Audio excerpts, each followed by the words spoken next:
la story sport. Avec Cédric Dandeville qui nous rejoint. Bonjour Cédric. Bonjour à tous. On va parler foot avec l'Olympique Lyonnais qui s'apprête à passer sous pavillon américain. C'est l'homme d'affaires John Textor qui pourrait devenir le propriétaire de l'Olympique Lyonnais. Mais le président historique du club, Jean-Michel Aulas, va rester en place. Oui, et nous voilà rassurés parce que la longue histoire d'amour entre Aulas et notre consultant foot Daniel Riolo n'est pas terminée.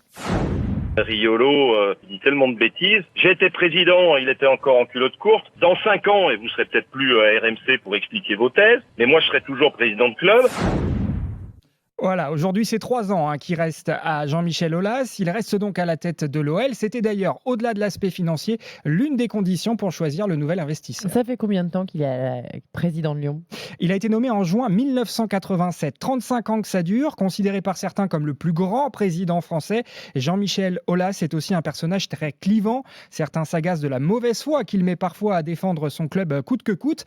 Et oui, la meilleure défense, c'est l'attaque. Exemple dans l'after-foot, on est en fin d'année dernière après l'interruption de Lyon-Marseille. Daniel Riolo s'étonnait que le dirigeant lyonnais ait souhaité reprendre le match malgré un jet de bouteille sur Dimitri Payet. Vous me traitez de menteur, alors que c'est vous qui n'avez rien compris. Ok, moi je vous dis une chose. Vous avez des a priori malhonnêtes. Absolument pas. Moi je vous dis une chose.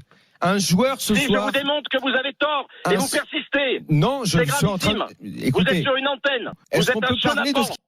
Voilà, que faire face à cette insulte ultime de chenapan. Mais rassurez-vous, notre Daniel Riolo n'est pas en reste. Il a souvent su trouver les mots avec le président de l'OL. Voilà, ça fait un peu les choses après avoir écouté l'after. On le sait depuis des années maintenant. Et hop. Malheureusement, il n'écoute pas tout le temps tout. S'il écoutait bien, s'il me prend en conseiller 15 jours, là, il va être nickel.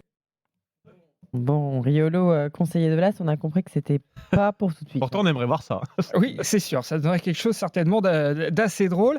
Mais il faut quand même, attention qu'on avertisse Daniel Riolo, car Jean-Michel Aulas, 73 ans, pourrait connaître une seconde jeunesse avec l'arrivée du nouvel investisseur américain. Je ne savais pas que j'étais un enfant. Je croyais que j'étais un vieillard au crépuscule de sa vie. Quel âge as-tu ?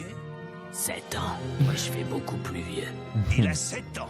Vous avez reconnu ? Est-ce que vous reconnaissez le film ? Oui, Benjamin Button. L'étrange histoire de Benjamin Button, film pour lequel la société du futur investisseur de l'OL a reçu l'Oscar des meilleurs effets visuels en 2009. C'était quelques mois après le 7e et dernier titre de Lyon en championnat.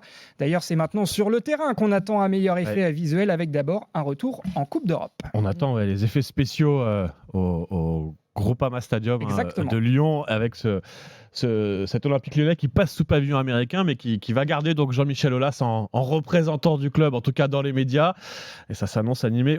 Très, très clivant comme tu disais, Jean-Michel Aulas. J'ai l'impression que oui, il agace tout le monde, mais qu'en même temps beaucoup de supporters de clubs aimeraient avoir un Jean-Michel Aulas à la tête de leur propre club. C'est tout le paradoxe Aulas aujourd'hui, et donc Jean-Michel Aulas qui restera dans le paysage du foot la saison prochaine. Et puis il y aura de l'argent aussi pour l'Olympique Lyonnais et peut-être plus d'ambition avec une nouvelle ambition en tout cas avec... Là on parle de 86 millions d'augmentation de capital à Lyon qui pourrait servir notamment pour le prochain mercato estival. Et ça aussi on va le suivre de très près sur RMC. Vous ne manquerez aucune info mercato et aucune info sport tout court d'ailleurs, notamment le matin avec la story sport de Cédric Dandeville.